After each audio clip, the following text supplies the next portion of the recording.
Today, our guest speaker is Dr. Rajendra Bhalshankar. Let me read his brief introduction.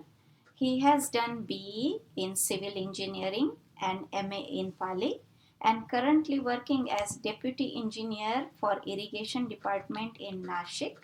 His research paper include Mahavamsa ग्रंथातील भारतीय इतिहास, कम्मठान व बुद्धानुस्मृती, थेरीगाथा, धम्म व सधम्म, भारतातील बुद्धशमाची हासाची कारणे, मेरीटाईम, मरण. He is a visiting professor at Department of Pali in Mumbai University. He has attended 10 days Pali workshop at Oxford University. He has published writings on Buddhism in daily newspapers. He has been taking or teaching Pali language for 6 years in Nashik, and he has also recently started a certificate course in Pali language at Yashwantrao Chauhan University. He has organized one day Dhamma retreat, and he is a president of Pali Research and Training Center at Nashik. Sir is going to talk on importance of Pali language in comprehending Dhamma. So, sir, we are very honored to have you here, and we would like to hear from you. Thank you. Very, very thankful to Ambedkar Association of North America for giving the opportunity to say some few words on Pali language here.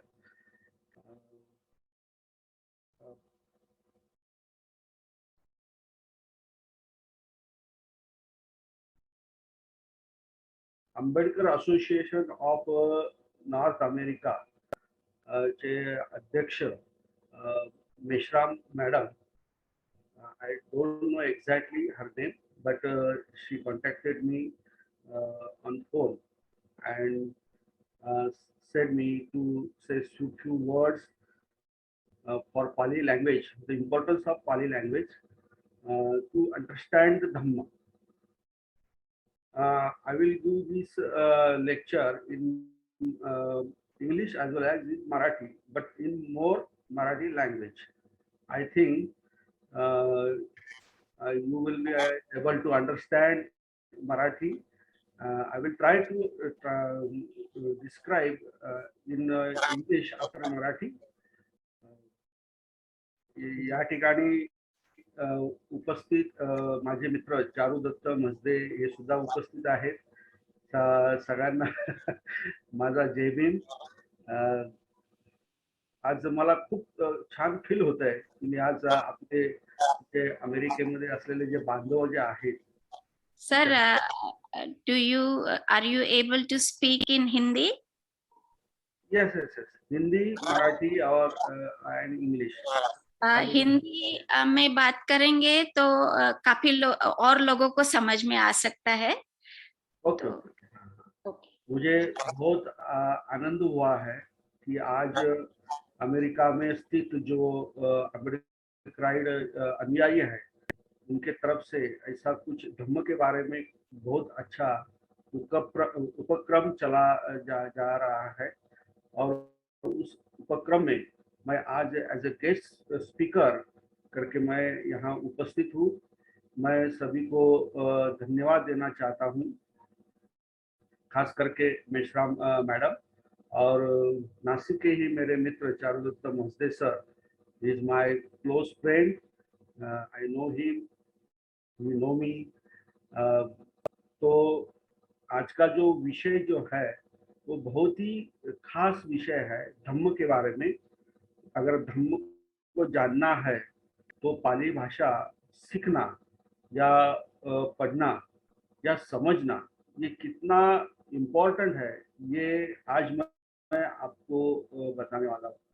तो ये जो language जो है पाली language,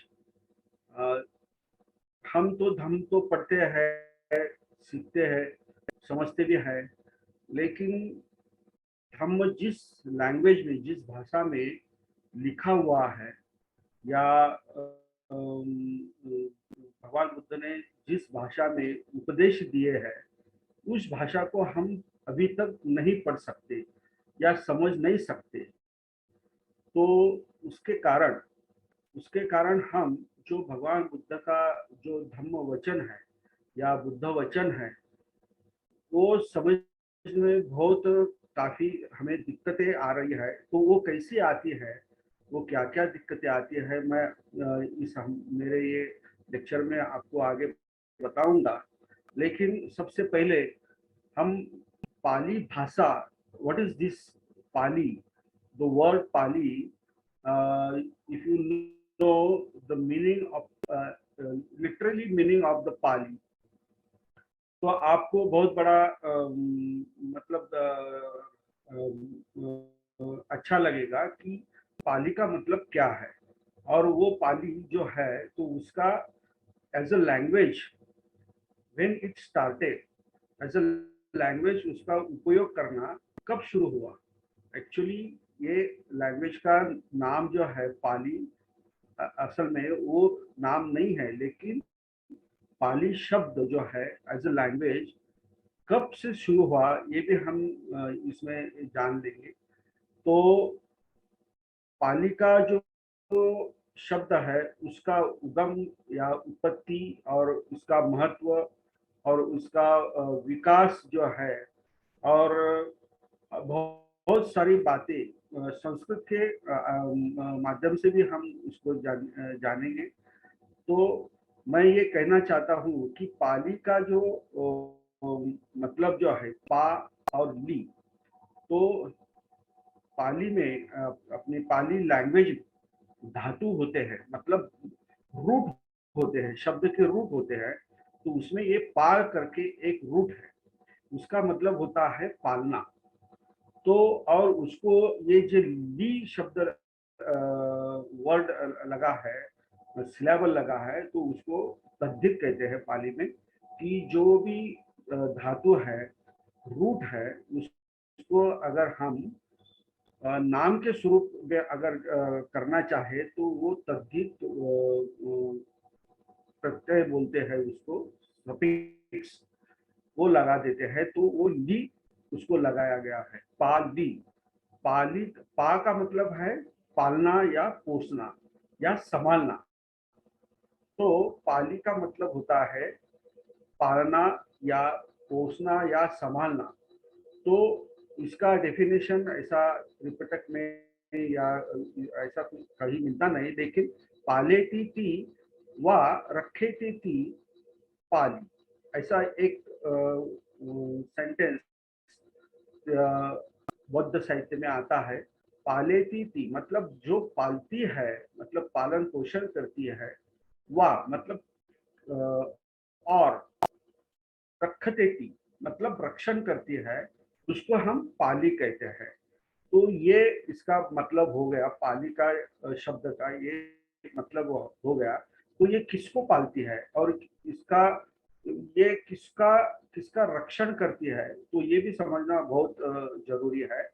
तो ये बुद्ध वचन, धम्म वचन को पालती है या संभालती है या रक्षण करती है, इसलिए इस लैंग्वेज को हम पाली कहते हैं।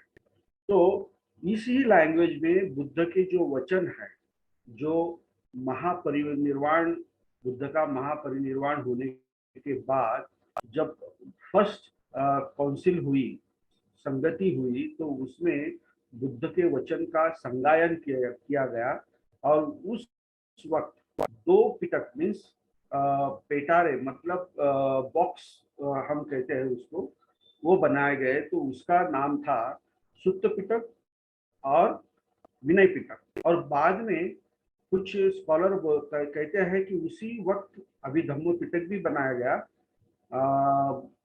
कुछ कहते हैं कि बाद में अभिधम्म पिटक बनाया गया। तो it is the matter of controversy. But ये तीनों पिटक जो है, मतलब ये पेटारे जो है, बॉक्सेज जो है, जिसमें जिसमें ये बुद्ध का वचन रखा गया according to their numbers and according to their subject. तो उसको ही हम त्रिपिटक बोलते हैं, मतलब टी पिटक बोलते हैं पाली में, यानी थ्री बास्केट। तो ये थ्री बास्केट सब जो है, विनय पिटक, सुत्त पिटक और अभिधम्म पिटक, ये सब पाली लैंग्वेज में लिखे गए हैं। तो ये लिखे गया है, ये मैं ये क्यों कह रहा हूँ कि जो भी पहली तीन संगति हुई यानी काउंसिल हुई, उसमें ये बुद्ध के वचन जो है ये लिखने का प्रोग्राम नहीं हुआ, मतलब उसमें लिखा गया नहीं, क्योंकि उस वक्त ऐसी एक कस्टम थी कि जो भी आध्यात्मिक यानी धर्म का जो भी वचन है या ज्ञान है, वो मुखद्गत यानी कि चैंटिंग के रूप में उसको सुरक्षित रखा जाया करता था। वैसे ही तीन संगति तक बुद्ध का वचन जो है चैंटिंग के द्वारा, रिहर्सिंग के द्वारा वो सुरक्षित रखा गया। लेकिन जब श्रीलंका में चौथी संगति हुई यानी फोर्थ काउंसिल हुई, तब उसको उस धम्म वचन को, बुद्ध वचन को राइटिंग में कर दिया गया। तो first time in Sri Lanka we found the writing script of the Tripitaka. तो इस तरह से हमें जो त्रिपिटक यहाँ पाली लैंग्वेज में मिलता है लिखा हुआ, तो वो श्रीलंका से आता है।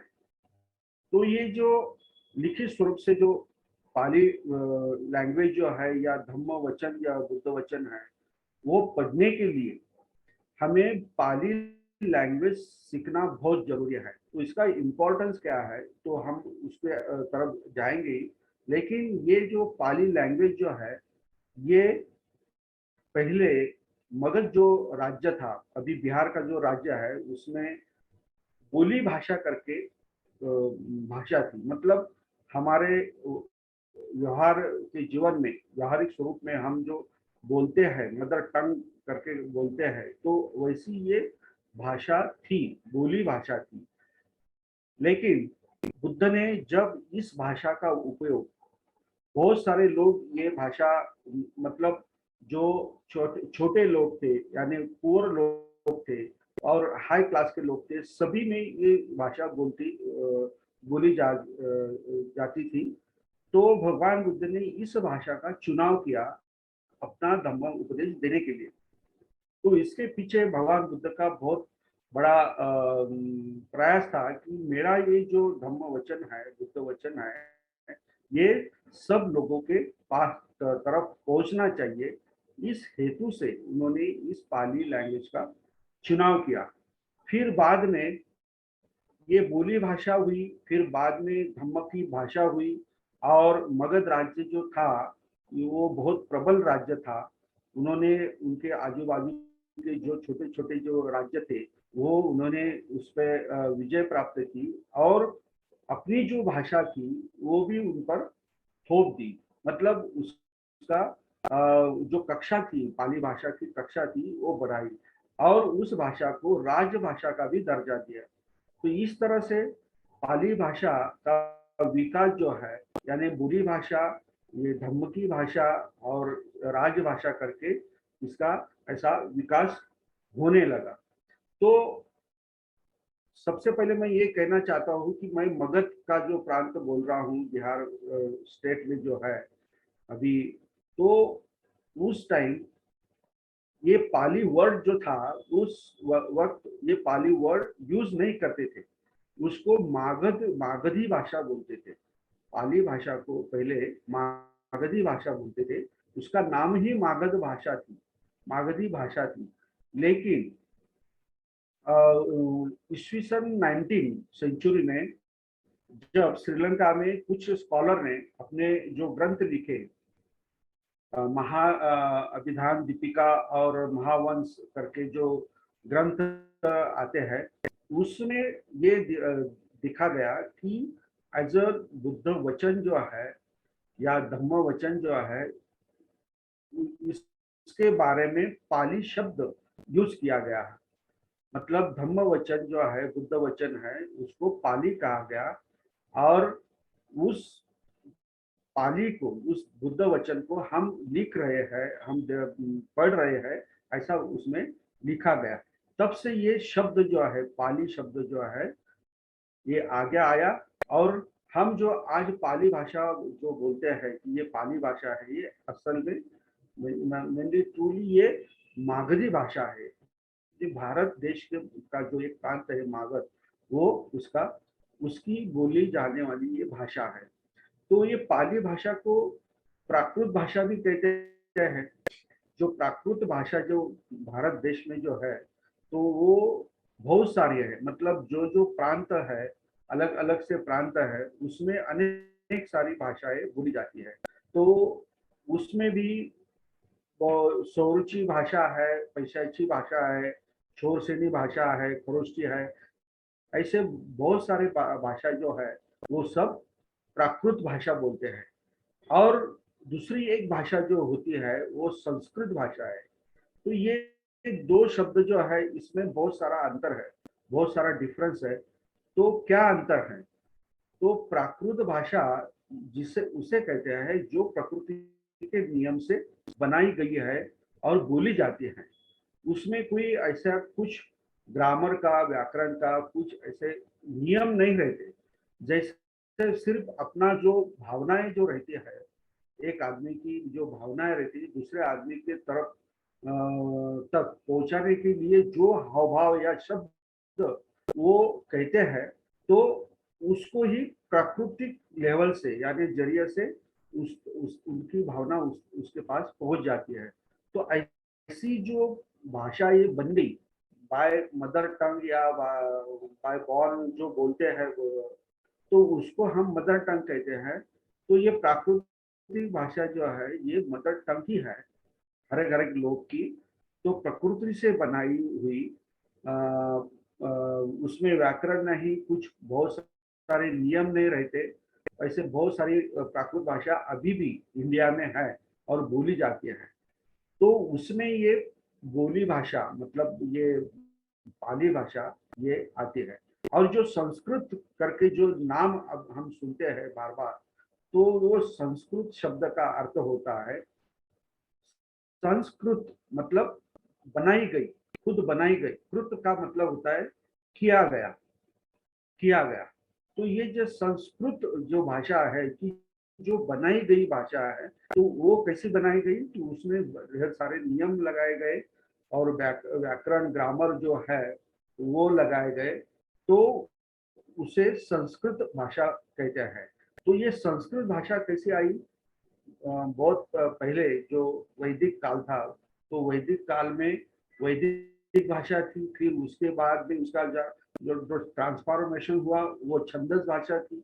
और फिर छंदस और ये पाली प्राकृत भाषा जी थी, ये समकालीन थी।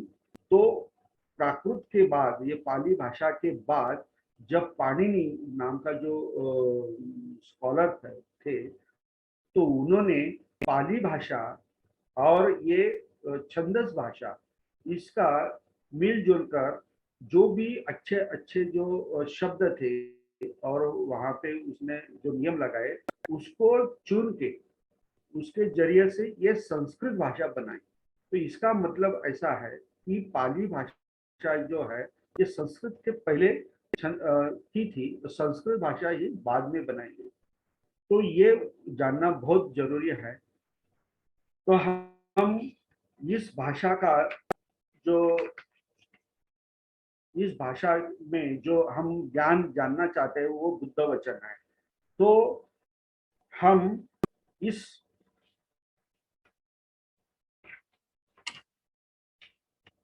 पाली शब्द का जो हमने जो मैंने बताया आपको अर्थ जो बताया, लेकिन जो स्कॉलर जो है जो उन्होंने अपना अर्थ बताया है, तो पाली शब्द का जो मूल अर्थ जो है, तो वो बुद्ध वचन होगा ऐसा वो प्रतीत करते हैं, मतलब वो समझते हैं। इसलिए बुद्ध वचन को हम पाली शब्द कहते हैं। कुछ लोग कहते हैं कि पाली शब्द जो है एज ए लेसन पाठ, हम कहते हैं ना पाठ, तो उसके लिए इस शब्द का उपयोग किया गया होगा ऐसा वो समझते हैं। और कुछ लोग ऐसे स्कॉलर, कुछ लोग ऐसे समझते हैं कि पाली वर्ड जो है ये यानी संस्कृत में जो पंक्ति करके नाम है, शब्द है, तो उसको यूज किया होगा या उपयोग किया होगा। तो ऐसे बहुत सारे जो ओपिनियन है, मत जो है, ये स्कॉलर ने पाली शब्द के बारे में दिया है। तो मैंने आपको बताया है कि ये शब्द जो है ये 1900 1900 जो है ईस्वी सन 1900 इसमें इसका उगम हुआ एज अ लैंग्वेज करके। पहले तो ये पाली शब्द नहीं था, वो मागधी भाषा ही थी। तो इस तरह पाली का जो अर्थ है वो समझ में आता है। और ये पाली भाषा, पाली शब्द एज अ लैंग्वेज करके कैसे हमारे सामने आई, ये भी हम समझते हैं। लेकिन ये पाली भाषा का उगम भी कहाँ हुआ, ये भी हमको जरा समझना आवश्यक है। तो बहुत सारे जो स्कॉलर है, यूरोपियन स्कॉलर जो है, इंग्लिश भाषा के जो स्कॉलर जो है, उन्होंने अपने अपने ओपिनियन दिए है। तो उसमें पाली भाषा के क्षेत्र में बहुत अच्छा काम करने वाले प्रोफेसर रीज डेविस जो है, उनके मत के अनुसार, उनके ओपिनियन के अनुसार ये भाषा जो है कौशल प्रदेश में उसका उगम हुआ होगा, वो ऐसा मानते हैं। क्योंकि भगवान बुद्ध कौशल प्रदेश में ही रहते थे, वहाँ के ही थे, इसलिए उन्होंने ऐसा अपना ओपिनियन दिया है कि ये शायद कौशल प्रदेश की भाषा होगी, ऐसा वो कहते हैं। दूसरे जो स्कॉलर है वेस्टरगार्ड और कुई, इनके हिसाब से ये कहते हैं कि ये पाली भाषा जो है उज्जैनी प्रदेश की भाषा होगी। तो वो ये ऐसा क्यों कहते हैं कि जो गिरनार गुजरात के पास जो शिलालेख है, अशोक का शिलालेख है, उसमें जो भाषा लिखी गई है, तो वो भाषा और ये पाली भाषा इसमें बहुत ही साम्य है, यानी एक जैसी ही वो दिखती है। इसलिए ये कहते हैं कि वो उज्जैन की भाषा होगी। आर ओ फ्रैंक कहते हैं कि ये इसका उगम स्थान विंध्य प्रदेश में होगा, क्योंकि ये गिरनार का जो अशोक लेक जो है, इसको भी मिलती जुलती है, इसलिए वो कहते हैं कि इसका उगम स्थान विंध्य प्रदेश होगा। और स्टेन कोनो कहते हैं कि विंध्य प्रदेश जो है, तो उसमें पैशाची ये प्राकृत भाषा जो है वो और पाली भाषा बहुत सारी सिमिलर है, इसलिए वो कहते हैं कि ये भी विंध्य प्रदेश की ही भाषा होगी, उगम स्थान उसका वही का होगा, ऐसा कहते हैं। ओल्डनबर्ग अलग कहते हैं कि ये कलिंग जो देश है उसकी भाषा होगी। तो क्योंकि उस कलिंग देश से ही श्रीलंका से आना जाना हुआ है, और खारवेल का जो खंडगिरी अभिलेख जो है, तो उसमें जो पाली भाषा लिखी हुई है, तो उसमें भी बहुत सिमिलरिटी दिखती है। तो ये ऐसे बहुत सारे जो ओपिनियन है लोगों स्कॉलर के, तो वो कहते हैं कि ये भाषा यहाँ पे उगम हुई, यहाँ पे उगम हुई। तो इसमें बहुत सारी कंट्रोवर्सी है, लेकिन ये सारा अभ्यास करने के बाद हमें ये समझता है, हम जानते हैं कि इसका उगम नॉर्थ इंडिया में कहीं ना कहीं तो भी हुआ होगा। तो ये भाषा त्रिपिटक की भाषा हुई, फिर राजभाषा हुई, फिर भगवान बुद्ध की धम्म भाषा हुई। ऐसा इस तरह इस भाषा का जो जर्नी जो है, प्रवास जो है, वो चलता रहा। तो इसमें हमको पढ़ना है, इसको हमको पढ़ना है। तो इसको पढ़ने के बाद हमें क्या फायदा होगा, ये जानना बहुत जरूरी है। तो आजकल हम देखते हैं कि देश विदेश में बहुत सारे यूनिवर्सिटीज में, इवन अमेरिका में भी बहुत सारे यूनिवर्सिटी में पाली भाषा सिखाई जाती है। तो ये पाली भाषा जो है, अगर हम देखते हैं कि भारत में जो भी भाषा जो है, हिंदी है, मराठी है, तेलुगु है, तमिल है, और बाहर के देश में कंबोडिया में, थाई में, और श्रीलंका में जो भाषा जो है, तो इस भाषा में पाली के शब्द बहुत सारे आते हैं। तो उसका ऐसा अर्थ निकलता है कि पाली भाषा ये कई भाषा की जननी है, मतलब उससे बहुत सारे भाषा जो है वो तैयार हुई है। तो इसका मतलब जो भाषा का अध्ययन करने वाले जो लोग हैं, यानी रिसर्च करने वाले लोग हैं, अगर उन्होंने पाली भाषा अगर सीखी तो वो सब पूरे वर्ल्ड में जो भाषा बोली जाती है, तो हाँ, जो बोली जाती है तो उसका अध्ययन करने में उसको बहुत आसानी हो जाएगी। तो या ये मतलब लैंग्वेज की जो स्टूडेंट है, तो लैंग्वेज के स्टूडेंट के लिए पाली भाषा का अध्ययन करना बहुत जरूरी है, क्योंकि इसमें as a language, as a grammar और as a history, history of the language, ये बहुत सारा दिया हुआ है। तो हम ये सब जान सकते हैं, और जो जो भाषा बाहर के देश में है उन लोगों के साथ हम अपना संबंध अच्छा रख सकते हैं, यानी वी कैन कीप स्नेहपूर्ण जो संबंध है वो हम रख सकते हैं। दूसरा जो फायदा ये इसमें है कि इतिहास जो है, हिस्ट्री जो है, ये जानने के लिए पाली भाषा का अध्ययन बहुत जरूरी है। क्योंकि जब हम त्रिपिटक पढ़ते हैं, बौद्ध साहित्य पढ़ते हैं, तो बौद्ध साहित्य में जो भी भारत में पुराने काल से जो राजा राजाओं का जो कथा है, यानी उसका कार्यकाल है, वो समझने में बहुत आसानी होती है। वो जो सीक्वेंस जो है वो समझने में बहुत आसानी होती है। और हिस्ट्री के माध्यम से हम उस टाइम का समाज जीवन कैसा था, या राज्य व्यवस्था कैसी थी, या स्त्री की जो महिलाएं जो है उनकी स्थिति कैसी थी, व्यवहार कैसा चलता था, व्यापार कैसा चलता था, रूट्स कैसे थे, जाने आने के मार्ग कैसे थे, और लोगों का सांस्कृतिक लेवल जो बोलते हैं हम, सिचुएशन कैसी थी, ये भी हमको समझने में बहुत आसानी होती है। यानी हिस्ट्री जो है, अगर सही मायने में जेन्युइन हिस्ट्री हमको अगर जानना है, तो पाली भाषा सीखना बहुत जरूरी है। और सबसे बहुत अच्छा जो फायदा होता है धर्म दर्शन का, मतलब भगवान बुद्ध ने जो भी हमको त्रिपिटक के माध्यम से धम्म दिया है, तो उसको समझना ये बहुत बड़ा फायदा, लाभ हमें पाली भाषा सीखने से होती है।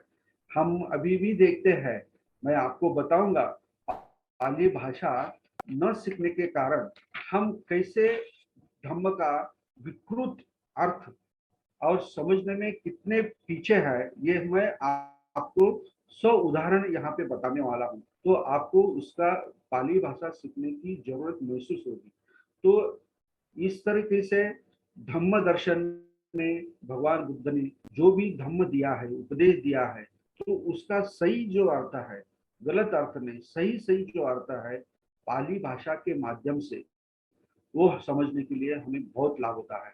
आजकल लोग बहुत ट्रांसलेशन के जरिए धर्मों को समझते हैं, लेकिन ट्रांसलेशन में बहुत सारी गड़बड़ी है।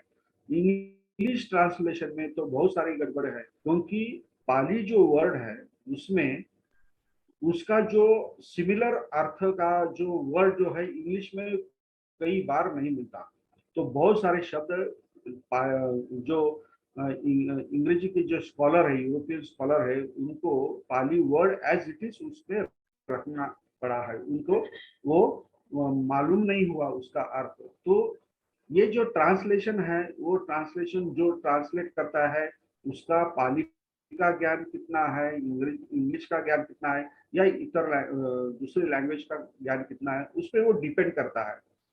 तो वो ट्रांसलेशन जो है, वो ट्रांसलेशन हमको कैसा पढ़ना है या नहीं पढ़ना है, ये ये निश्चित करना, ये भी बहुत बड़ा बड़ा काम है। क्योंकि भगवान बुद्ध ने उनके काल में ऐसी एक घटना घटी थी, तो वो मैं आपको बताऊंगा कि भगवान बुद्ध ने खुद ट्रांसलेशन के लिए मनाही की थी, मतलब मना किया था, और बहुत बड़ा उनको दुष्कृत अपराध करके ये ऐसा शब्द उपयोग किया था, जो ट्रांसलेशन करने वाले थे या करना चाहते थे उन लोगों के लिए ये वर्ड भगवान बुद्ध ने यूज किया था।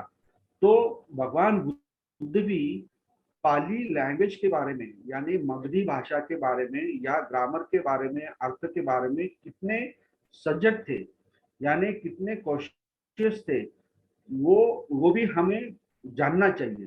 तो भगवान बुद्ध ने भिक्षुओं को उपदेश देते हुए एक बार ऐसा कहा था कि द्वे इमे भिक्कवे धम्मा सद्धम्मस्य स्थितिया असम्मोत्साय अनंतर दानाय संवर्तति।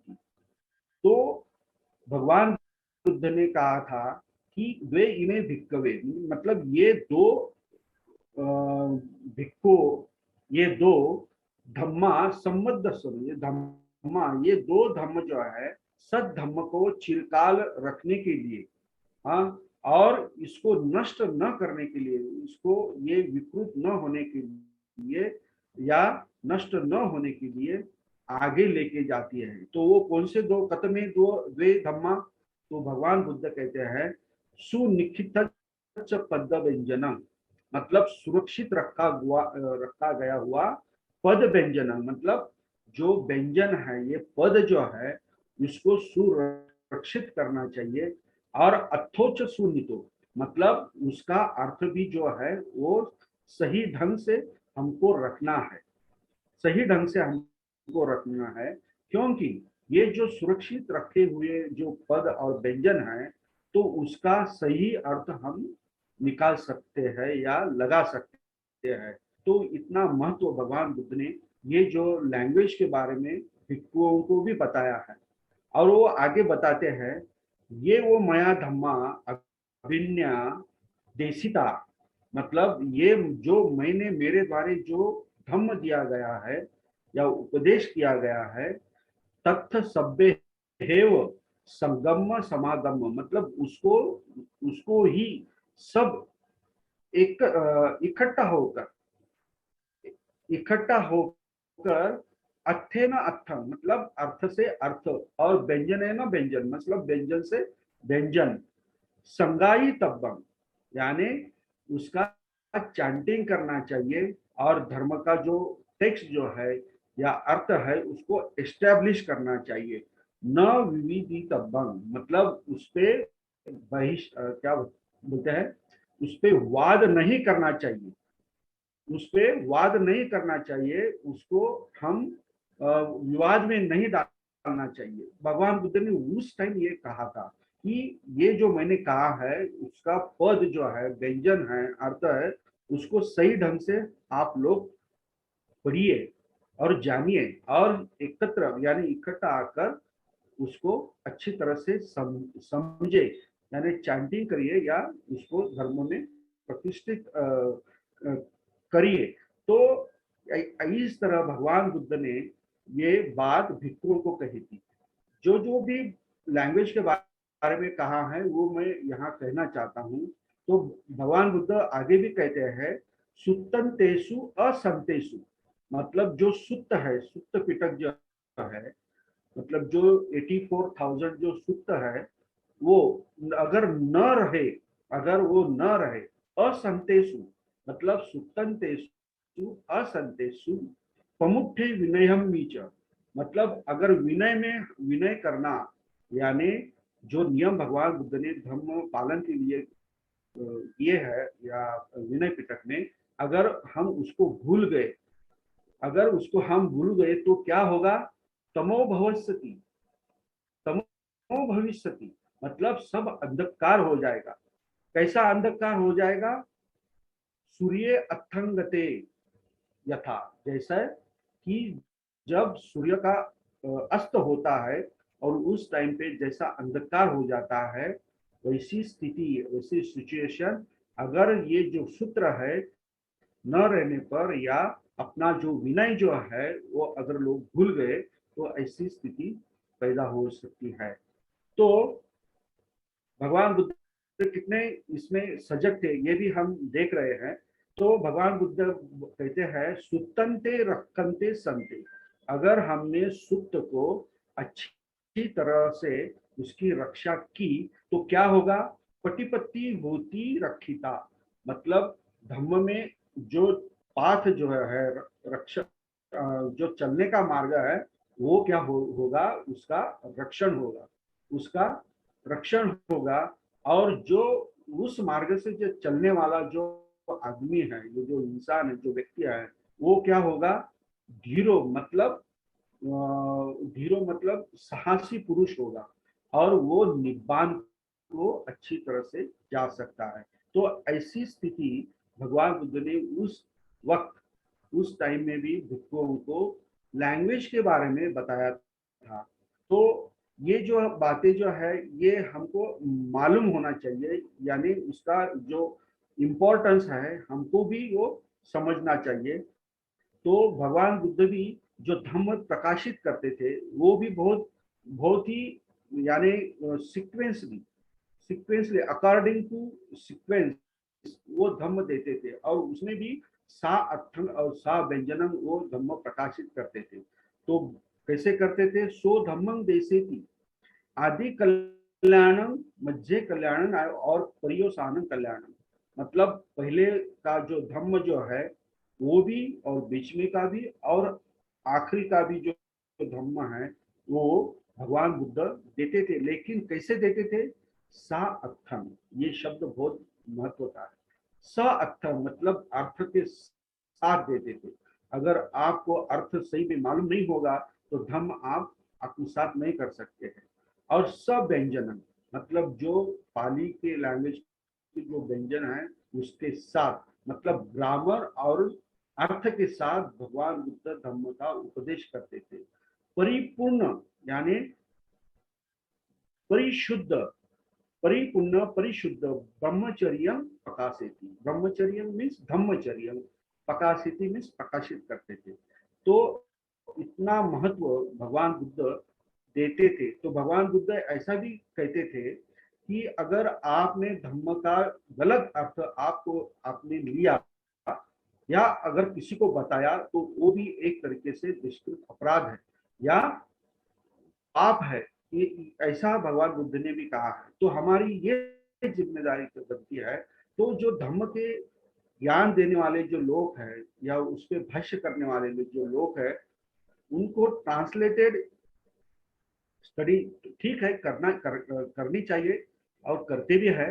लेकिन पाली लैंग्वेज सीख कर वो सही जो अर्थ है लोगों तक पहुंचाने का काम उन्होंने करना चाहिए। तो ये ट्रांसलेशन के बारे में मैंने आपको पहले बताया था, तो टाइम थोड़ा रह गया, मैं आपको बताऊंगा। तो ये ट्रांसलेशन के बारे में भगवान बुद्ध जब थे तो उस टाइम पे एक ऐसी घटना घटी थी कि दो ब्राह्मण थे, ये और तेकुल तेकुल नाम के दो ब्राह्मण भाई थे। तो उन्होंने ऐसा सोचा, जब भगवान बुद्ध जब ज्ञान देते थे, उपदेश देते थे, तो जो संघ में कई जगह से लोग आते थे, कई प्रांत से लोग आते थे, अलग अलग भाषा बोलने वाले लोग आते थे, अनेक गोत्र के लोग आते थे, पंथ के लोग आते थे, जाति के लोग आते थे। तो उन्होंने देखा कि ये नाना जाति और गोत्र के जो मनुष्य है, ये जो है ये बुद्ध वचन को अपनी अपनी भाषा में रखकर, मतलब बोलते हुए उसको दूषित करते हैं, ऐसा उनको लगा। तो फिर उनके मन में आया कि हम भगवान बुद्ध के पास जाके उनको ये कहेंगे कि ऐसा ऐसा हो रहा है, बुद्ध वचन को लोग अपनी अपनी भाषा में दूषित कर रहे हैं। तो वो प्रार्थना करते हैं भगवान बुद्ध को कि अच्छा हो कि हम इस बुद्ध वचन को छंदस में कर दें, छंदस भाषा में ट्रांसलेट कर दें। तो उस टाइम छंदस भाषा थी कि जो ब्राह्मण वर्ग उसको यूज करता था। तो छंदस में उसको हम ट्रांसलेट कर दे, मतलब हंदमयं भन्ते बुद्ध वचनम छंदसो आरोप मापी। तो भगवान बुद्ध ने आपको सुनकर आश्चर्य होगा कि भगवान बुद्ध ने उसी वक्त उनको मना कर दिया, और कहा कि अगर आप ऐसा करोगे तो इसको मैं दुष्कृत अपराध समझूंगा। और ऐसा करने से क्या होगा, भगवान बुद्ध ने ऐसा क्यों कहा, क्योंकि भगवान बुद्ध को मालूम था कि छंदस भाषा जो है ये एक सीमित भाषा है, जो उच्च वर्णीय जो लोग है इनकी भाषा है। अगर इसमें अगर इसको ट्रांसलेट कर किया गया तो वो कुछ लोगों तक ही धर्म का ज्ञान चला जाएगा, और जो नीचे दबले कुचले हुए जो लोग हैं, गरीब लोग हैं, उनके पास, उनके तरफ ये धम्म नहीं जाएगा। तो भगवान बुद्ध ने ये मना कर दिया। तो भगवान बुद्ध ने क्या कहा फिर उसके बारे में? तो भिक्षुओं, अपनी अपनी भाषा में बुद्ध वचन सीखने की मैं अनुज्ञा देता हूँ। देखो, भगवान बुद्ध ने ऐसा क्या कहा है कि अपनी अपनी भाषा में, मतलब अगर मराठी आदमी हो तो मराठी आदमी मराठी में पाली भाषा सीखे तो वो अच्छी तरह से जान सकता है। अगर मैं मराठी हूँ, अगर मुझे इंग्लिश में सिखाने वाला, पाली भाषा सिखाने वाला पढ़ा रहा हो तो वो मैं अच्छी तरह से नहीं सीख सकता। तो अपनी अपनी लैंग्वेज में, मतलब अपनी अपनी मदर टंग जो है उसमें हमको पाली लैंग्वेज सीखना है। तो अनुजानामी, भगवान बुद्ध कहते हैं अनुजानामी भिक्खवे सकाय निरुक्तिया बुद्ध वचनं परियाकुनितुम, मतलब मैं आपको परमिशन देता हूँ कि ये जो बुद्ध वचन जो है अपनी अपनी लैंग्वेज में सीखने की, अध्ययन करने की मैं परमिशन देता हूँ।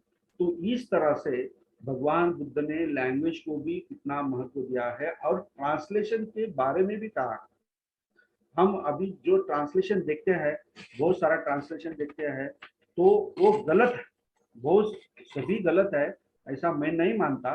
लेकिन वो बहुत जगह से, अगर अभी मैंने जो भी सीखा है पाली का, मैं भी 6-7 साल से पाली का ही अध्ययन कर रहा हूँ, लैंग्वेज का ही अध्ययन कर रहा हूँ।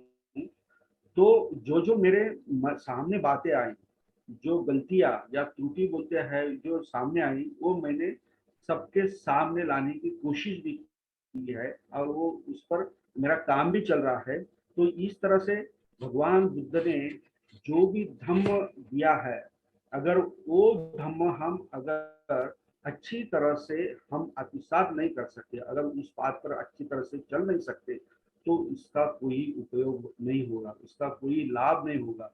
हम गलत रास्ते चले जाएंगे और फिर बाद में लाभ नहीं होने के बावजूद बाद हम कहेंगे कि धम्म में कुछ नहीं है, उसका लाभ कुछ नहीं होता। तो ऐसे ही एक अलगत सूत्र है, मुझे अभी याद आया, तो उसमें एक अरिक्थ करके नाम का भिक्षु था। तो वो जो है, वो हर जो बुद्ध का जो धम्म उपदेश जो है, वो उन्होंने वो सीखा, पढ़ा, मतलब सुना। तो वो जो भगवान बुद्ध ने कहा है कि जो नुकसान करने वाले जो धम्म है, अगर हम सेवन करते हैं तो उसका परिणाम तो हमको अपना नुकसान करने वाला ही मिलेगा, ऐसा भगवान बुद्ध अपने धम्म उपदेश में कहते हैं। लेकिन ये जो अरिक्त भिक्षु जो है, वो लोगों को बता रहा था, उसके उसके उसको समझ में नहीं आया भगवान बुद्ध ने क्या कहा, तो वो गलत अर्थ लेके लोगों को बता रहा था शहर शहर में कि भगवान बुद्ध जो नुकसान करने वाले जो धम्म जो है वो बताते हैं और उसका सेवन करने से भी कोई विपरिणाम, मतलब विपरिणाम जो है उसके परिणाम जो है वो गलत नहीं होते हैं, ऐसा उल्टा वो कहता था। तो भगवान बुद्ध को जब ये मालूम हुआ तो भगवान बुद्ध ने उसको बुलाया और उसको डांटा। भगवान बुद्ध भी डांटते थे, बहुत प्यार से डांटते थे और कहते थे। और मोग पुरुष ये शब्द बहुत बार भगवान बुद्ध ने यूज किया। मोग पुरुष मतलब मूर्ख, अज्ञानी, अज्ञानी पुरुष। तो उसको भगवान बुद्ध ने बहुत अच्छी तरह से फिर से ये धम्म समझाया और फिर बाद में ये जो भिक्षु है वो ठीक से अपने पद पर, धम्म के पद पर चला और अनंत हुआ। तो भगवान बुद्ध उस टाइम में भगवान बुद्ध ने कहा, भिक्षुओं को कहा कि अगर धम्म को अच्छी तरह से आप नहीं जान सकते हो तो आपको सुख के बजाय आपको दुखी मिलेगा। तो वो कैसे? तो वो उदाहरण देते हैं, एक उदाहरण देते हैं भगवान बुद्ध। वो कहते थे भगवान बुद्ध कि एक आदमी है तो वो सांप को जो पकड़ने की इच्छा रखता है, तो वो एक बार जंगल में जाता है और जंगल में जाने के बाद उसको एक सांप, बड़ा सांप मिलता है, दिखता है, तो वो उसको पकड़ लेता है। तो वो उसको पकड़ लेता है, तो वो कहाँ पकड़ लेता है? तो नीचे वाला भाग जो रहता है वहां पे उसको पकड़ता है। तो इसका परिणाम तो आपको मालूम होगा, सबको मालूम है कि वो जो सांप जो है वो उसको काट लेता है। तो काटने से उसको बहुत सारी वेदना होती है, दुख पैदा होता है, वो बहुत चिल्लाता भी है। तो भगवान बुद्ध यही कहते हैं, ये धम्म के बारे में भी ऐसा ही है। अगर आप धम्म को गलत तरीके से अगर आप उसका आचरण करेंगे या सीखेंगे तो धम्म से सुख नहीं, आपको दुख ही मिलेगा। तो इसको धम्म को अच्छी तरह से प्राप्त करने के लिए धम्म का अर्थ और ग्रामर और जो व्यंजन है, ये भाषा जो है, ये अच्छी तरह से सीखना ये बहुत जरूरी है। तो इसलिए भगवान बुद्ध ने महामंगल सूत्र में भी ये कहा है कि कालेन धम्म साकच्चा एतं मंगलम उत्तमम, मतलब धम्म का जो चर्चा जो है, ये चर्चा हम बार बार करनी चाहिए। या धम्म का श्रवण जो है, कालेन धम्म श्रवणं एतं मंगलम उत्तम, मतलब धम्म का श्रवण भी जो है वो हमें बार बार करनी चाहिए। और सबसे बड़ा धम्म उपदेश दिया है कि भगवान बुद्ध कहते हैं धम्मस्य असमनता धम्मस्य परिहायन्ति, धर्म का नहीं सुनना, धम्म का नहीं सुनना ये धर्म का ह्रास होता है। तो बार बार धम्म को सुनना और शुद्ध स्वरूप में सुनना ये हमारा पहला कर्तव्य है। तो ये मैंने आपको बुद्ध ने जो पाली भाषा को इम्पोर्टेंस दिया है और महत्व दिया था, तो इसके बारे में मैंने आपको बताया है।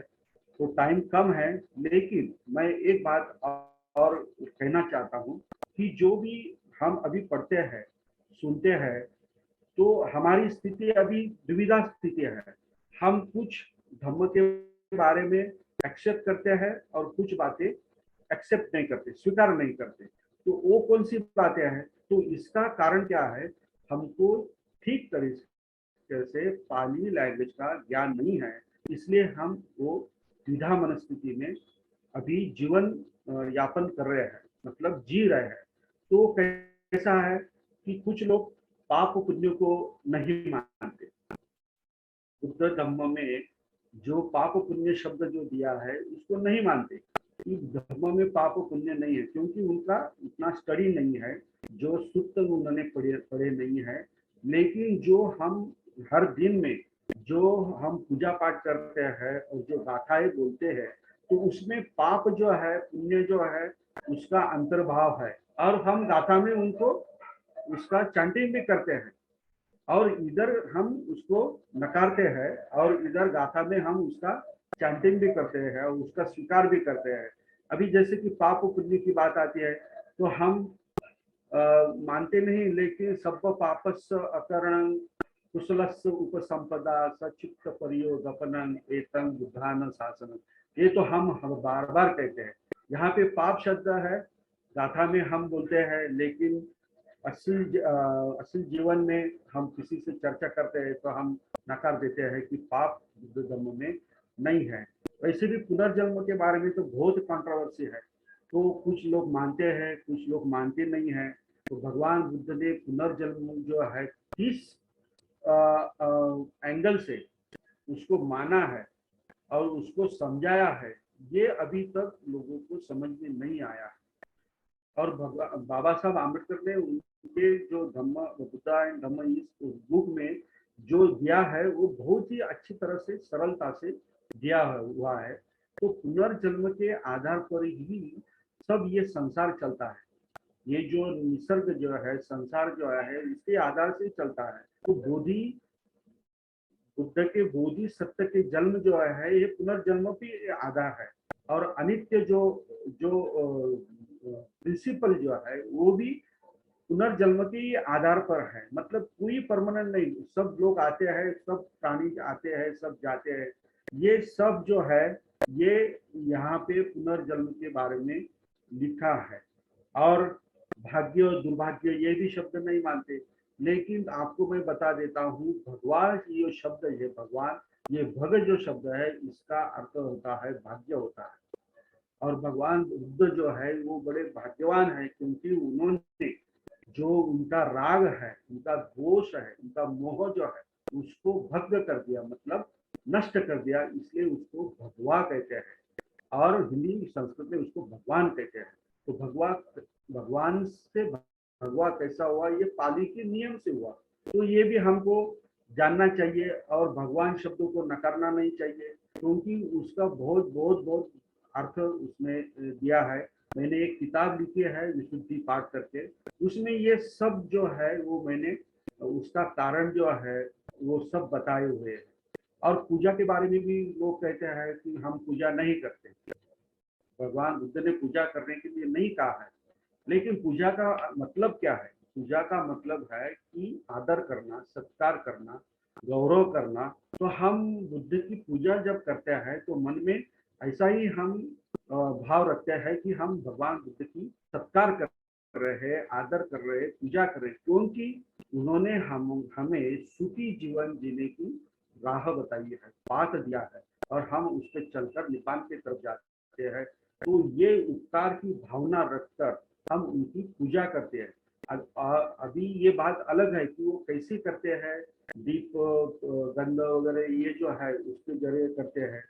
वैसे ही देव करके जो है, वो देव जो है वो भी नहीं मानते, क्योंकि बाबा साहब ने कहा है, प्रतिज्ञा में कहा है। लेकिन धम्म में बार बार देव शब्द का उच्चार किया जाता है, और बाबा साहब ने बुद्ध इस धम्म में भी वो देव शब्द दिया है। तो और कहते हैं बुद्ध वंदना में कहते हैं सत्ता देव मनुष्यान, मतलब देव और मनुष्य के शिक्षक है, ये भी मानते हैं, लेकिन यहाँ पे देव नहीं मानते। तो ऐसी जो स्थिति है हमारे पूरी समाज की अभी जीवन स्थिति में है। तो ऐसे होते हुए अगर हमने अच्छी तरह से पाली लैंग्वेज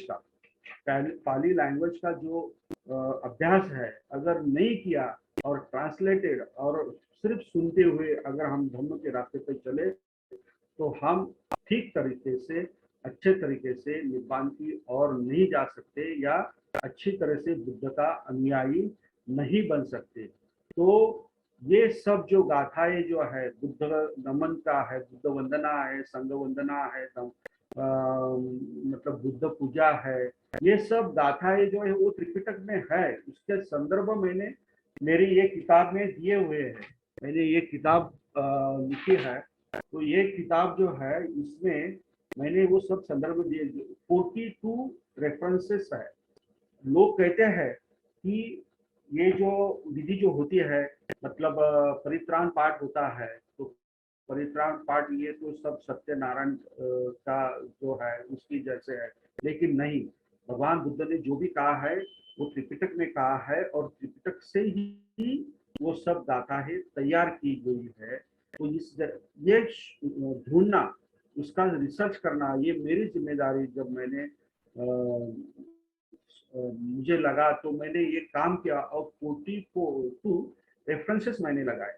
और ये जो सील का जो पंचशील का, 1-2 मिनट में मैं खत्म करता हूँ, टाइम हो गया है। ये जो पंचशील का जो है, तो उसमें उच्चारण में भी बहुत सारे हम गलतियां करते हैं। इसका कारण क्या है? हम अच्छी तरह से पाली भाषा जानते नहीं, उसका उच्चारण नहीं जानते। बहुत सारे अदिन्न दाना कहते हैं, तो वो अदिन्ना दाना चाहिए, मतलब अदिन्न आदान, ऐसा उसका विग्रह होता है, मतलब न दिया हुआ लेना, आदान मतलब लेना।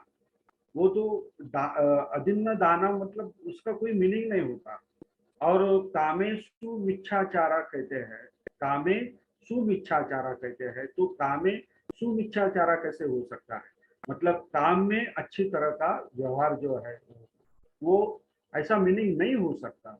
दूसरा वेर रमणी, वेरमणि सब लोग कहते हैं वेरमणि, वेरमणि, वेर का मतलब होता है वैर, और मणि का मतलब होता है मणि। तो इसका क्या मतलब होता है ये किसी को पता नहीं। तो वो शब्द एक्चुअली वे रमणी है, मतलब रम मतलब रमना, मतलब उसमें लीन होना, और वे मतलब उससे नहीं लीन होना, यानी उससे दूर जाना, अलिप्त रहना, ऐसा इसका मतलब है वे रमणी। अगर हम वे रमणी कहेंगे तो अर्थ अलग हो जाता है, अगर हम वे रमणी कहेंगे तो सही अर्थ उसमें आ जाता है। तो ऐसे बहुत सारे गाथाओं में भी बहुत सारे जो प्रॉब्लम है हम हमारे सामने नहीं आए हुए हैं। हम चाहते हैं कि ये भाषा जो है घर घर पहुंचे, हर घर में एक आदमी पाली का अभ्यासक होना चाहिए, उसका सही अर्थ वो ले और धम्म का आचरण करे, धम्म को समझे। और इसकी आवश्यकता समझकर मैं 6 साल से नासिक में और मुंबई में भी पाली भाषा सिखा रहा हूँ। अभी तो नासिक का ओपन यूनिवर्सिटी है, ऑनलाइन उसका जो चल रहा है क्लास 6 महीने का, वो भी शुरू किया है, उसका भी बहुत सारे लोग लाभ ले रहे हैं। तो मैं यही चाहता हूँ सबने ये पाली भाषा सीखना चाहिए। धर्म को जानने के लिए इसका इम्पोर्टेंस जो है बहुत सारा है। तो मैं तो कहता हूँ, लेकिन आप लोग कितना उसमें टाइम देंगे या प्रेरणा लेंगे ये आप पर निर्भर है। मुझे यहाँ पर बुलाया, मेश्राम मैडम ने बुलाया और आप सब लोग यहाँ पे आए, मुझे सुना। अगर मुझसे कुछ गलती हो गई होगी, क्योंकि आप बड़े ज्ञानी लोग हैं, तो मुझे क्षमा करना। अगर आपको कुछ क्वेश्चन होगा तो वो भी आप पूछ सकते हैं। मैं मेरा जितना ही लैंग्वेज है अभिनव है उसके जरिए मैं उसको बता सकता हूँ। जय Hind. Thank you, Bhalshankar sir, for that talk. You talked on importance of Pali language in comprehending Dhamma. I like to open the forum for questions. If anyone has questions, they can ask Dr. Bhalshankar sir.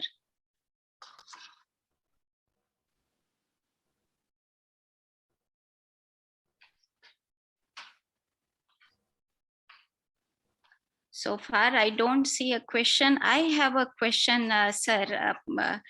आपने अभी जैसे बताया कि हम लोग जो पंचशील जो बोलते हैं या रिसाइट करते हैं, उसमें बहुत सारी गलतियां करते हैं प्रोनाउंसिएशन में। तो आप थोड़ा प्लीज फिर से आप उनका मीनिंग और उच्चारण थोड़ा सा, अगर हमारे पास समय है थोड़ा, तो आप बता सकेंगे please? Yes yes, sure sure. मैं तो बताना चाहता था, लेकिन वो टाइम मैंने देखा 9:30 का, तो मैं रुक गया। तो मैं तो पंचशील जो है तो उसका मीनिंग जो है बहुत ही महत्वपूर्ण है। तो जो पानाति पाता जो कहते हैं, पानाति पाता वे रमणी सिक्का पदम समाधि आए, मतलब प्राणी हिंसा के नहीं करना, मतलब उससे अलिप्त रहना। ये शिक्षा पद को मैं ग्रहण करता हूँ। तो ये क्यों ग्रहण करते हो आप, इससे क्या लाभ होगा आपका?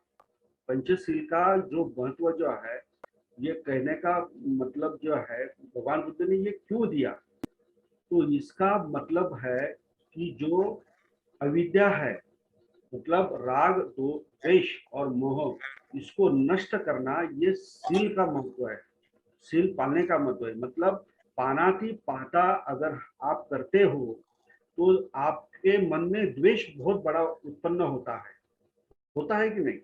हम किसी को मारते हैं तो बड़े प्यार से नहीं मारते, हम मन में बहुत उसका प्रति द्वेष उत्पन्न करते हैं और उसको मारते हैं। तो फिर अगर हमने पानाति पाता से हम अलग रहे, अलिप्त रहे, तो हमारा द्वेष अपने आप नष्ट हो जाएगा। तो यह पहला लाभ जो है ये पानाति पाता से होता है।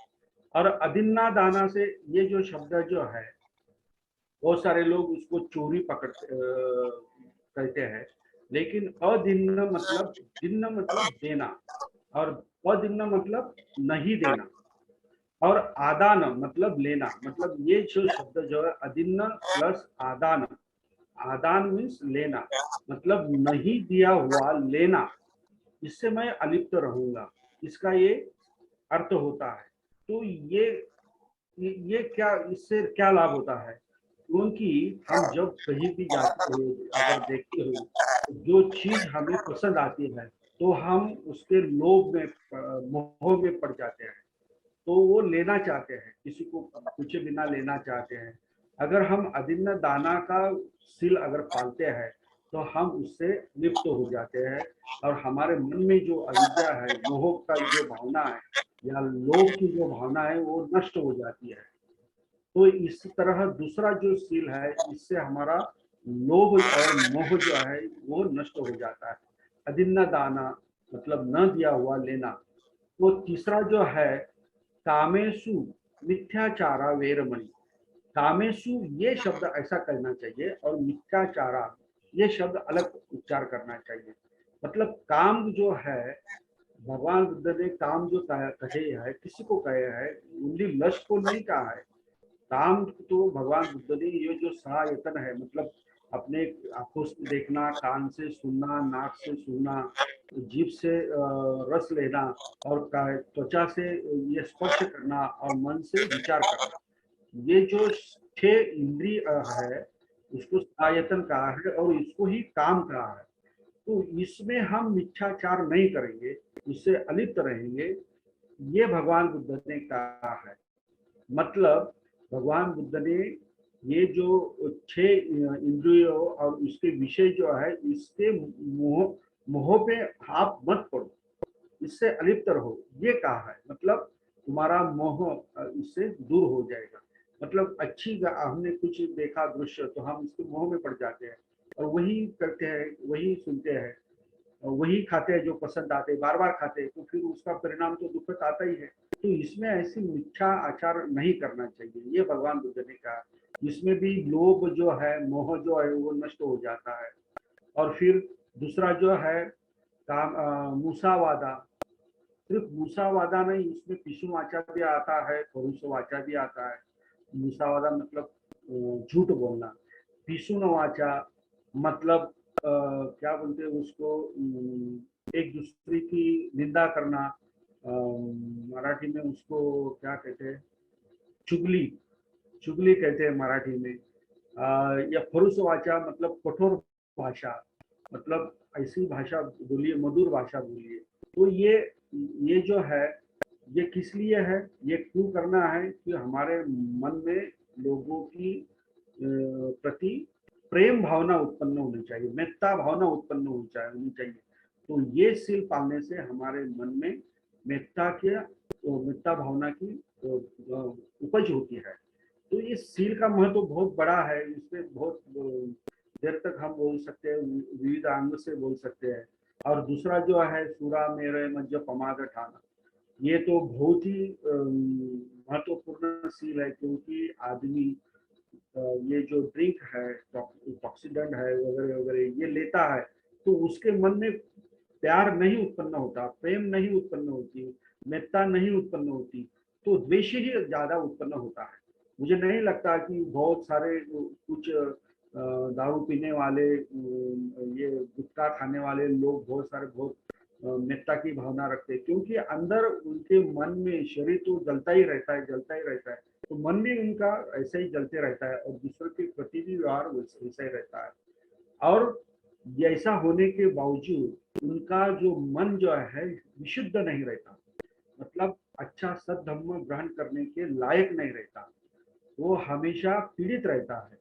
तो ये जो सील है वो पालने से हमारे मन का जो द्वेष है वो जो है वो नष्ट हो जाता है। पमाद ठाना मतलब जो आलस है उसका जो जो भी स्थान है, मतलब दारू पीना, ड्रग्स लेना वगैरह ये नहीं, लेकिन जो भी अदर कोई जो स्थान जो है कि उससे आपके मन में प्रमाद उत्पन्न होता है, तो उससे आपको अलिप्त रहना है। तो ये जो 5 सील है, ये उसका उच्चारण भी ऐसा ही करना चाहिए और उसको समझना भी चाहिए। तो भगवान बुद्ध ने अविद्या नष्ट करने के लिए ये सील दिया है और इस मन का कंसंट्रेट करने के लिए, क्योंकि सील के बाद ही समाधि हो सकती है।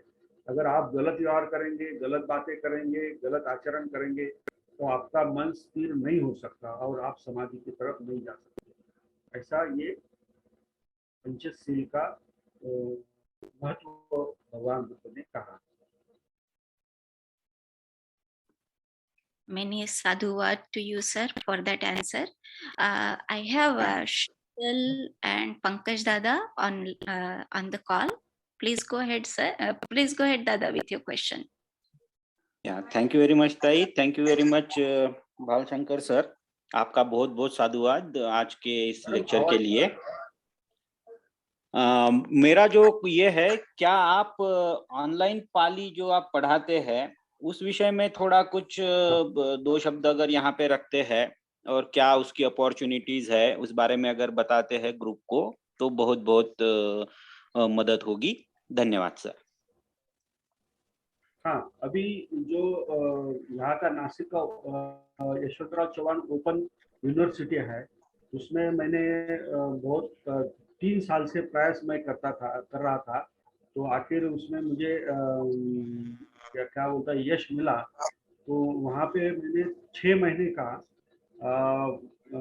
सर्टिफिकेट कोर्स जो है वो शुरू करने के लिए मैंने उनको किताबें लिख दी और उनसे मान्यता ली. तो ये जो 6 महीने का जो कोर्स जो है उसमें मैं जो मैंने अभी आपको पाली का जो महत्व वगैरह जो बताया, सब पाली लैंग्वेज का पूरा जो कुछ लिटरेचर है उसमें वो इंक्लूड है. और जो भगवान बुद्ध ने जो त्रिपिटक बनाया है तो उसका जो भी सब उसके जानकारी जो है, इंफॉर्मेशन जो है, कौन से पिटक में क्या उद्देश्य दिया है, क्या उपदेश दिया है, उसमें क्या लिखा है, किस अर्थ में लिखा है, ये सब जानकारी त्रिपिटक के चैप्टर में दी हुई है. और जो संगति है, जैसा मैंने बोला कि 3 संगति 4 संगति मैंने काउंसिल, तो वो किस कारण से बनाई गई, उसका क्या कारण था, उससे क्या लाभ हुआ और उसका लाभ हम तक कैसे आया. और ये जो त्रिपिटक है इसकी जेन्युइनिटी जो बोलते हैं ना, सत्यता कैसी वहां से चलकर यहाँ तक पहुंची है, ये सब जो लिटरेचर है, मैंने जो बुक लिखा है उसमें वो दिया है, मतलब वो कोर्स के लिए.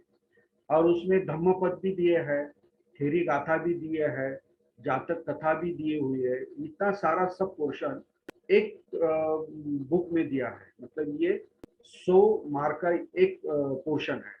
और दूसरा जो 100 मार्क का जो 100 मार्क का जो पोर्शन है उसमें मैं पाली भाषा सिखाता हूँ, पाली लैंग्वेज का ग्रामर सिखाता हूँ. तो वो ग्रामर जो है बिल्कुल स्क्रैच लेवल से, मतलब ओ आई ई स्वर व्यंजन के स्टार्ट से मैं उसको सिखाता हूँ. तो at the end of this course you can read और अंडरस्टैंड और some you can speak in Pali language. इतना सब जो व्याकरण जो है उसमें जो धातु है, क्रियापद है, सर्वन प्रोनाउंस है, नाम है, ये सब जो है तद्धित संधि वगैरह जो है, कि उसके जरिए से हम त्रिपिटक अच्छी तरह से पढ़ सकते हैं और जान सकते हैं. ये जो बेसिक ग्रामर जो है, ये बेसिक ग्रामर मैं उस कोर्स में मैं ऑनलाइन पढ़ाता हूँ. तो ये जो है 6 महीने का है, उसका जो चार्ज है, फीस जो है ओनली 1500 है और 6 महीने का है. और वो ऑनलाइन मैं पढ़ाता हूँ गुरुवार, थर्सडे, फ्राइडे और Saturday Indian time from 8:30 to 10:30 Indian time. ये ये काल में मैं वो ऑनलाइन पढ़ाता हूँ. और आपकी एग्जाम जो है वो भी ऑनलाइन नहीं होगी, ऑनलाइन यानी MCQ की तरह जैसे होगी, मतलब मल्टी चॉइस क्वेश्चन जो होते हैं उस तरह होंगे. तो उसके बाद आपको जो सर्टिफिकेट मिलेगा वो भी आपको ऑनलाइन मिलेगा. और जो बुक जो है, जो मैंने लिखा है, मराठी में लिखा है, तो वो बुक भी आपको ग्रामर भी वहाँ पे है लिखा हुआ, तो वो बुक भी आपको PDF फाइल में मैं आपको ऑनलाइन भेज सकता हूँ. और इस कोर्स के लिए भारत में और इंटरनेशनल लेवल पर कोई भी अगर कहीं भी हो तो वो ये कोर्स कर सकता है, क्योंकि ये जो है ऑनलाइन कोर्स है.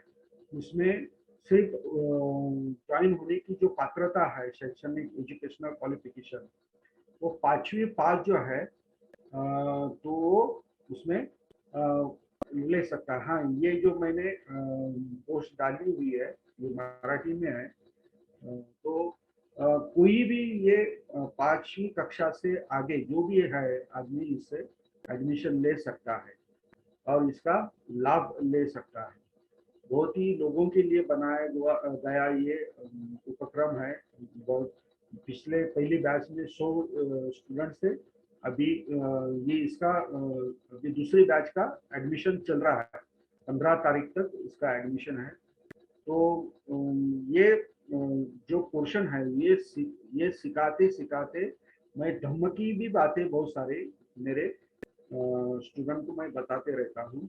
ऐसा ये सारा कोर्स है। अगर करना चाहते हो तो मुझे तो बहुत ही आनंद होगा। आप लोग वहाँ पे बाहर के लोग जो है बहुत करना चाहते हैं, लेकिन आपको वक्त कैसा है क्या है वो भी देखना पड़ता है। देखिए आप तो आप कर सकते हो, सब लोग कर सकते हैं, ये कोर्स कर सकते हैं ऑनलाइन। राजेंद्र गोपीनाथ भालाशंकर जी, नमो बुद्धाय, जय Bhim. Yes sir. My one observation is, as a civil engineer, today you have done social engineering. As a civil engineer, today you have done a social engineering. Sir आपका आवाज बहुत कम आ रहा है। As a diploma in Buddhist studies, I listened to your talk. It was so educating and enlightening. My question is, being in the same domain, professional domain as a civil engineer, environmental engineer and all, my question is, in most of the theologies, whether it is Christianity or any religion, you see, the scriptures are the greatest wealth. I have seen in... आपका आवाज बहुत cut हो रहा था, लेकिन वो मुझे समझ में नहीं आया आपका क्वेश्चन क्या है। और आप अगर मराठी में बोल दे तो मैं हिंदी में बोल दे तो मैं समझ जाऊंगा। मैं अपॉलॉजीज। देखिए राजेंद्र जी, मैं हिंदी में बात करता हूँ। देखिए आपका जो प्रवचन था इतना बढ़िया था। मैं डिप्लोमा इन बुद्धिज्म हूँ। आपने बहुत बढ़िया एनलाइटनमेंट का लेक्चर दिया। मेरा प्रश्न ये है, अगर सब धर्मों का स्क्रिप्चर्स इतना अच्छा वेल्थ का संपत्ति का है, ऑन साइंस एंड टेक्नोलॉजी, विज्ञान और तांत्रिक विषय में पाली भाषा में जो हिडन ट्रेजर है ना, उसको निकालने के लिए क्या क्या काम का चल रहा है, ये मेरा पहला और इम्पोर्टेंट क्वेश्चन है आपके लिए।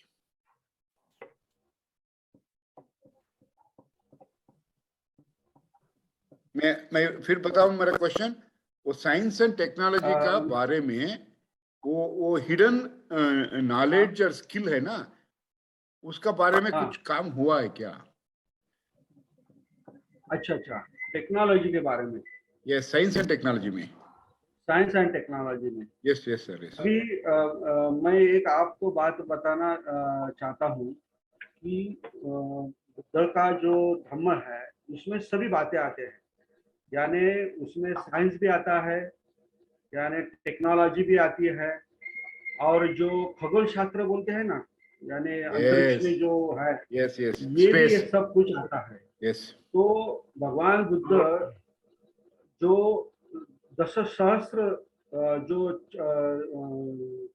चक्रवाल जो है, मतलब सोलर सिस्टम जो है, वो सब जानते थे। और उसके बारे में भी भगवान बुद्ध ने त्रिपिटक में उसका उल्लेख किया है। अगर पढ़ेंगे सुत्त पिटक में जो दिगर निकाय जो है उसमें अगर पढ़ेंगे तो अंतरिक्ष के बारे में भगवान बुद्ध ने सब कुछ बताया हुआ है। और रहा साइंस की बात, तो भगवान बुद्ध ने जो मन का जो अभ्यास किया है, माइंड का और मैटर का जो स्टडी किया है, तो वो सब स्टडी वो अभिधम्म पिटक जो है उसमें दिया है। मतलब माइंड और मैटर का व्यवहार कैसा होता है, हर प्राणी का यानी मनुष्य का, उसका बहुत डीप नॉलेज भगवान बुद्ध ने दिए है। मतलब भगवान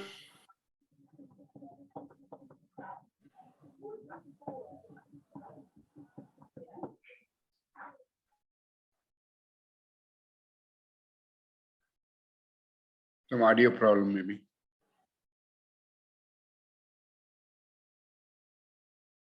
नहीं सुना रहे सब? अनम्यूट कर देना। Sir, can you please unmute yourself? We can't hear you, sir. Yes अभी सुन रहे आप? हाँ सर। अभी ठीक है, अभी ठीक है, बोलिए। साइंस के बारे में मैं बताना चाहता हूँ कि माइंड जो है भगवान बुद्ध ने उसका भी स्टडी किया है। अलग अलग प्रकार के कितने माइंड होते हैं ये भी बताया है। यानी 52 माइंड्स के प्रकार है, 89 माइंड्स के प्रकार है, 140 माइंड्स के प्रकार है। कितने तरीके के लोग जग में ये वर्ल्ड में होते हैं तो वो 390 प्रकार के होते हैं। ये अपना जो शरीर है इसका अंदर से क्या क्या है और किसका कैसे संबंध आता है ये भी भगवान ने रूप संहिता जो है उसमें दिया है। यानी 28 पार्ट्स जो भगवान ने अपने शरीर के किए हुए उनका भी बहुत माइन्यूट तरीके से भगवान बुद्ध ने त्रिपिटक में उसका उल्लेख किया है। तो त्रिपिटक में आपको दूसरा कुछ नहीं मिलेगा सर। साइंस एंड टेक्नोलॉजी और जो खगोल शास्त्र है वो सब मिलेगा। साइंस ही साइंस मिलेगा। मतलब जो साइंस मतलब क्या होता है उसका मीनिंग क्या है कि जो नेचर का जो लॉ है वो नेचर के लॉ के जरिए जो भी घटनाएं घट रही है उसे हम साइंस कहते हैं। नेचर के लॉ के अनुसार जो भी घटनाएं घटती है हम उसके साइंस कहते हैं। और भगवान बुद्ध ने निसर्ग के नियम के जरिए ही हमको सब धर्म बताया है तो साइंस ही है। वो टेक्नोलॉजी मतलब ये जो निब्बान की तरफ जाने वाला जो पति पत्ती है पाथ है वो तो टेक्नोलॉजी है। विपश्यना एक टेक्निक है निब्बान प्राप्त करने की। कम्मठान या समाधि प्राप्त करना ये भी एक टेक्निक ही है। ऐसा साइंस और टेक्निक दोनों को मिलाकर भगवान बुद्ध ने त्रिपिटक में बहुत अच्छी तरह से हमको धर्मोपदेश दिया है।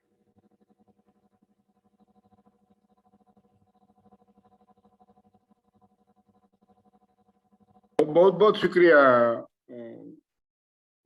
भालशंकर साहब, बहुत बहुत शुक्रिया, थैंक यू। आपका जो ईमेल शेयर कीजिए। आपका जो ईमेल है ना उसको शेयर कीजिए। शायद हम मेरा I have shared. No, that is for Pali learning, madam. मैं चार्ट पे Because he's a professional in academics and research also. I have some interest. इसलिए मैं पूछ रहा हूँ। अब थोड़ा सा if you don't have any problem, kindly share your email. Madam आपकी तरफ है मेरा ईमेल? सर मी तो पाली रिसर्चचा जो आलेला ना वो वाला शेअर किया है सर। नहीं माझा वैयक्तिक Okay, it's okay. If it's the same thing, it's okay. Because मेरा थोड़ा सा उत्सुक क्या है, साइंस एंड टेक्नोलॉजी का बायो रेमेडिएशन, कैंसर क्यूरिंग और बहुत प्रॉब्लम्स अभी आजकल है जमाने में पाली में और बुद्धिस्ट थियोलॉजी में बहुत मिलेगा। ये मेरा विश्वास है, इसलिए मैं पूछ रहा हूँ। भालशंकर सर मुझे आप ईमेल बता दीजिए, मैं टाइप करके अभी भेज देती हूँ सारे ग्रुप में। Thank you ma'am, thank you. Sheetal, you have a question? JAY लिखिए JAY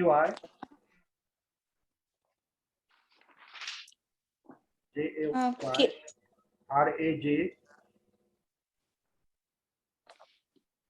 Could you kindly type it, madam? Sir व्यवस्थित ऐकायला येत नाही है। Yes येत नाही ऐकायला सर मध्ये मध्ये मिस झालेला आहे सर। जयराज, ओके, हाँ ठीक है सर। हाँ जयराज भालशंकर PHALSHANKAR भालशंकर और जयराज JAYRAJ जयराज भालशंकर @gmail.com। हो sir, Thank you, sir. jraj.balashankar@gmail.com. Thank you very much, sir. Thank you very much. Yes. I noted down. Thank you. Correct. Yes. Thank you very much. Thank you very much, sir, for coming to this session. I have a question, sir. Sir आपण हिंदी में बात करती हूँ. तो सकाय निरुत्तिया, तो जैसे भगवान ने कहा, आपने जैसे बताया कि अपनी अपनी भाषा में अनुजानामि भिक्खवे, तो मैं ये देता हूँ, अनुमति देता हूँ कि अपनी अपनी भाषा में धम्म को सीखने की. तो एक जगह मैंने पढ़ा, मतलब मोस्ट ऑफ द टाइम यही ऐसा ही आता है, लेकिन एक जगह मैंने ये भी एक स्कॉलर का ये देखा कि अपनी अपनी भाषा में नहीं, सकाय निरुत्तिया, इसका मतलब है इसी भाषा में. तो ये मागधी है जो पाली है. तो आपके इसमें क्या विचार है सर? वेरी नाइस क्वेश्चन, क्योंकि ये इस पे कंट्रोवर्सी तो चल रही है. तो इसके दो अर्थ होते हैं. अपनी सकाय निरुत्तिया जो है, ये जो शब्द जो है, इसके दो अर्थ होते हैं. एक मिनट मैं आपको बताता हूँ. तो ये जो शब्द जो है ना, ये सेंटेंस जो है, इसका हम पहले स्पष्टीकरण करेंगे. अनुजानामि भिक्खवे सकाय निरुत्तिया बुद्ध वचनं परियापनिकुम. मतलब सकाय निरुत्तिया बुद्ध वचनं, इसका एक ऐसा अर्थ होता है, खुद की भाषा जो है, बोली भाषा जो है, मदर टंग, इसमें बुद्ध वचन को अध्ययन करने की मैं अनुमति देता हूँ. ये एक बात हो गई. ये कुछ लोग ऐसा कहते हैं. दूसरी बात जो है, आप जो कहते हैं, तो दूसरी बात लोग ऐसे कहते हैं कि बुद्ध वचन की जो खुद की भाषा जो है, तो बुद्ध वचन की खुद की भाषा क्या है? पाली भाषा है. बुद्ध वचन की खुद की भाषा क्या है? पाली भाषा है. तो उस पाली भाषा में बुद्ध का धम्म सीखना चाहिए, जो धम्म बुद्ध वचन सीखनी चाहिए, ऐसा भी एक अर्थ निकालते हैं. मतलब दो अर्थ है. तो इसमें दूसरा जो अर्थ है, बुद्ध वचन की जो भाषा है, मतलब सकाय निरुत्तिया ऑफ बुद्ध वचन, मतलब बुद्ध वचनस्य सकाय निरुत्तिया. अगर हम पाली में ऐसा अगर उसको कहेंगे, तो बुद्ध वचन की खुद की जो भाषा है, उसमें हमको सीखना है. लेकिन यहाँ पे ऐसा बुद्ध वचनस्य सकाय निरुत्तिया परियापनिकुम ऐसा नहीं दिया है. तो सकाय निरुत्तिया बुद्ध वचन, बुद्ध वचन का है, मतलब बुद्ध वचन को, ऐसा उसका अर्थ होता है. तो किसमें खुद की सकमित स्वतः सेल्फ निरुत्ति बोले तो मदर टंग, बोली भाषा, तो उसमें बुद्ध वचन को सीखने की मैं अनुमति देता हूँ. और ये जो आंसर है भगवान बुद्ध ने किसके प्रश्न पर दिए है, उत्तर ये किसके प्रश्न पर दिया हुआ है.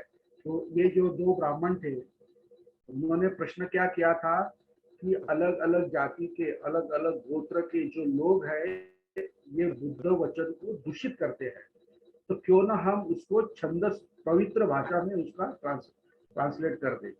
तो भगवान बुद्ध ने ट्रांसलेट करने के लिए वो छंदस भाषा में नहीं बोला है, लेकिन अलग अलग गोत्र के, अलग अलग समाज के, अलग अलग कुल के जो लोग हैं, उनकी अपनी अपनी भाषा थी, बराबर है. तो उसमें सीखने के लिए भगवान बुद्ध ने ये परमिशन दी है. तो जो प्रश्न किया गया है, उसका उत्तर जो दिया हुआ है, अगर उससे रिलेटेड करेंगे, तो अगर मैं मराठी हूँ, मैं मराठी भाषिक हूँ, तो पाली भाषा मैंने किससे सीखनी चाहिए? मराठी भाषा बोलने वाला जो है, वो मराठी भी बहुत अच्छी तरह जानता है और पाली भाषा भी बहुत अच्छी तरह जानता है. उससे अगर उससे मैं सीखूं, तो अच्छी तरह से मैं बुद्ध के वचन जो है वो समझ पाऊं. अगर गुजराती आदमी जो है वो गुजराती में पढ़ा है और मैं मराठी भाषा बोलने वाला हूँ, अगर मैं वो पाली मुझे गुजराती में पढ़ा रहा है, तो मैं समझ नहीं सकूंगा. तो इस अर्थ से भगवान बुद्ध ने आपकी जो मदर टंग है, बोली भाषा है, उसमें आप पाली भाषा यानी बुद्ध के वचन को सीखो, ऐसा भगवान बुद्ध ने स्पष्ट कहा है। लेकिन कुछ स्कॉलर ऐसे कहते हैं कि बुद्ध वचन की जो भाषा पाली भाषा है उसमें पढ़ो। ये सही बात है कि उसमें ही पढ़ना चाहिए। हर एक में पाली भाषा जो है वो पाली भाषा सीखनी ही चाहिए, लेकिन किसमें अपनी अपनी भाषा में सीखनी चाहिए। अगर पाली भाषा न सीखते हुए अगर ट्रांसलेशन आपने पढ़ा तो बहुत सारी गलतियां हो सकती है। तो ये जो द्विधा मनस्थिति है उसका क्लियर जो है अर्थ जो ऐसा निकलता है कि जो भाषा अपनी जो मदर टंग है उसमें पाली भाषा आप सीखिए। अगर आप अंग्रेजी जानते हो अच्छी तरह से तो आप इंग्लिश में पढ़ो, पाली लैंग्वेज पढ़ो, क्योंकि आपको इंग्लिश में पाली के जो शब्द है उसके अर्थ जो है वो अच्छी तरह से मालूम होंगे। अभी भिक्कू ने बताया जो पत्त जो शब्द जो है, उन्होंने पात्र भी बताया, तो उसको पाली में कितने शब्द है, 10 या 12 शब्द। पत्तों को किसी में वित्त कहते हैं, किसी में पाती कहते हैं, किसी में सराव कहते हैं, किसी में धारो कहते हैं, किसी में पूर्ण कहते हैं, किसी में पिसिल कहते हैं। तो अगर हम एक ही पकड़ के चले कि नहीं पिसिल कहते हैं पत्थर को, तो बाकी की जो भाषा जो वाले हैं वो क्या करेंगे, वो क्या लेंगे उसका अर्थ। ये कठिनाई हो सकती है। इसलिए अपनी अपनी भाषा में सीखो। इसका मतलब होता है कि जो आप मदर टंग बोलते हो, जो भाषा बोलते हो, उसमें पाली भाषा बोलिए। ऐसा मैं भी जानता हूँ, मैं भी मानता हूँ। और बुद्ध वचन पाली में है तो पाली तो हमको सीखना ही है, लेकिन किसमें सीखना है, अपनी भाषा में सीखना है। इसका अर्थ ऐसा होता है। बहुत बहुत साधुवाद सर। हाँ जी जी, बहुत बहुत साधुवाद sir. Yes, thank you. Sir, Dhananjay Aule, he asked to share the link for Pali learning course. If you have any link, you can share that with us. Dhananjay Dada, if you are online, you can unmute yourself and ask sir if you have any questions. YCFOU. Jai Bhim, sir. Jai Bhim. Actually, yes.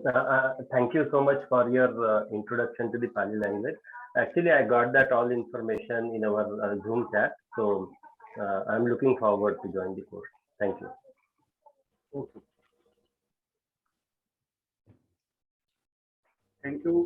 आपने मुझे सुना सबने और बोलने का मौका दिया। मैं फिर से आप सबका धन्यवाद देना चाहता हूँ। So many sadhuwad sir for the Dhamma teaching today, and many thanks for joining Ana Vihara and sharing your insight with us.